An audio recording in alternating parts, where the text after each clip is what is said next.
welcome back. And welcome back din sa akin. Welcome back sa inyo. It's been a while. So, we will do a reading, a weekly reading. Ito bago to.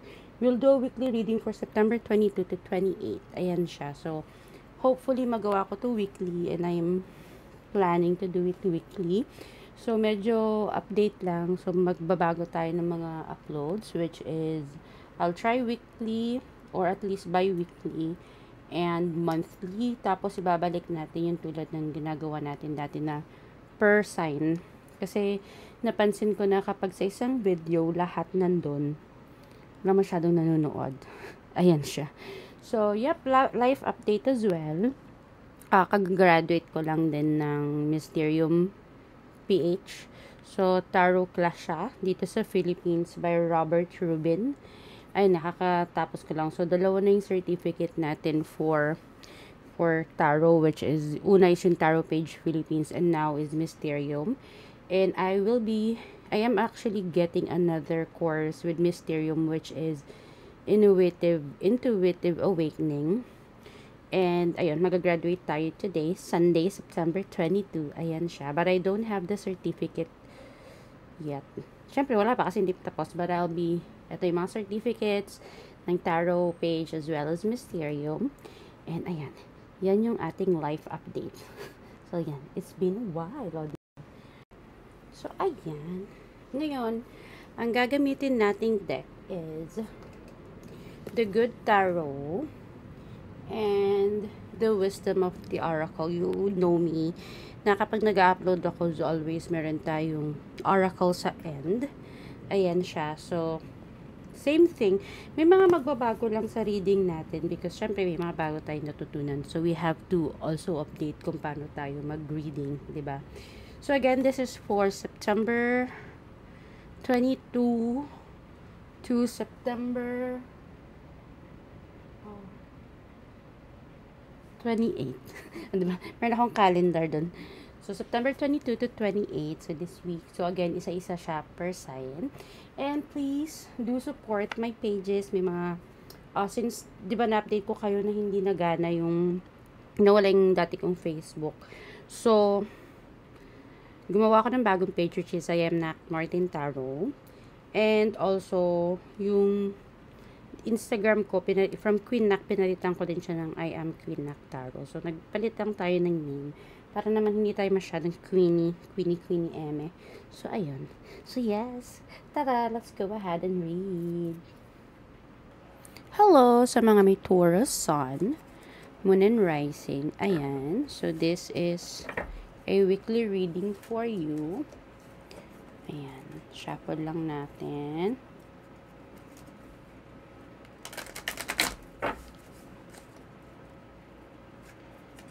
Na ano ko yung ito. Ang laki nung deck. Ano? Hindi kasya ng kamay ko. 3, 1, 2, 3, 1. Pili tayo sa unang deck. Sa unang pile pala. And let's see. 1, 2, 3, 4, 5. Let's see. So, Taurus, mga pinanganak noong April 20 to May 20. And sa mga may Sun, Moon, and Rising signs ng Taurus, 5 of Earth. Okay. Okay.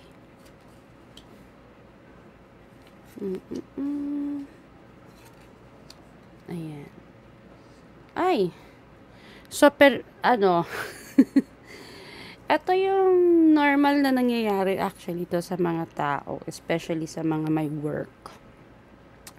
So, 5 of Earth, ayan, medyo nasa tayo, petsa de peligro na sinasabi. So, we have to save this week. Kailangan nating mag-save. In that way, hindi tayo maubusan. Kasi, we all know the feeling ng Petsa di peligro, 'di ba? Ito na yung kung kailan isang linggo na lang doon ka pa mawawalan ng pera. So save. Kasi baka mamaya sakto lang yung pera mo, mabigla kayong maubusan ng gasol. Okay? So this is the week for you to save. There will be a transformation na mangyayari. So pwede siyang good, pwede siyang bad. And I think dito masusukat yung pagtitimpi nyo. Kung may partner man kayo, may asawa kayo, kasi wala na kayong pera, so magtimpi kayo kung may away na mangyayari. Or pwede kayong, in a good way naman, is pwede kayong makapag-isip ng mga bagay-bagay na pwede nyong gawin para makapagtipid or mag-earn ng money this week. So, it's your judgment. Judgment mo yan kung anong balak mong gawin. Kung gagastos ka pa ba ngayong week na to, magmi-milk tea ka pa ba, or keep your money safe in that way. May pera kang madudukot, or bibili ka muna ng mamahaling kape, milk tea, merienda anywhere, sangyup, ganyan. So, it's your judgment. And also, ayun nga, medyo hindi ganun kaganda tong week na to for you. Mayroon tayong mga gastusin na dapat unahing bayaran kesa ang kape at mga kung ano-ano pa. At medyo stuck tayo this week. Walang gala, walang... Ayun, try to think of something na pwede mong i-enjoy nang nasa bahay ka lang. Ayan siya sa mga may Taurus, Sun, Moon, and Rising. So, not a really good week for you, lalo na if mukha tayong pera, medyo may hirapan tayo ngayong linggo kasi nga petsa di peligro. And tawa naman ako, come to an edge, diba? So nasa edge ka na ng iyong savings or ng iyong budget this week, so good luck. If I were you, hay nako, if I were you, iwasan mo munang gumastos ng gumastos. Ayan siya. So, that is for the Taurus, Sun, Moon, and Rising. Okay. Kuha lang tayo ng isang card pa. Para at least, may something na call a friend. Oh, dito, nakalagay dito. 3 of water. Call a friend.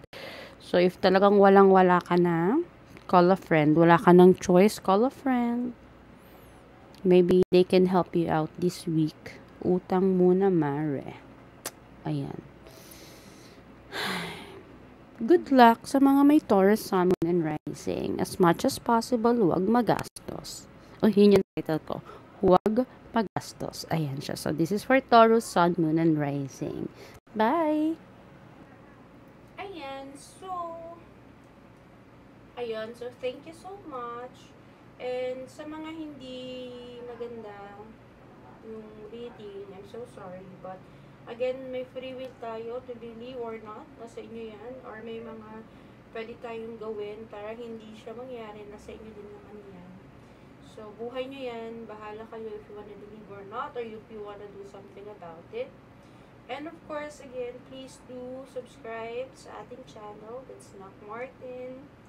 And also, yung bago kong Facebook page, I am Nak Martin Tarot. And yung Instagram ko, yung Queen Nak, pinalitan ko na po ng Nak, or I am Queen Nak.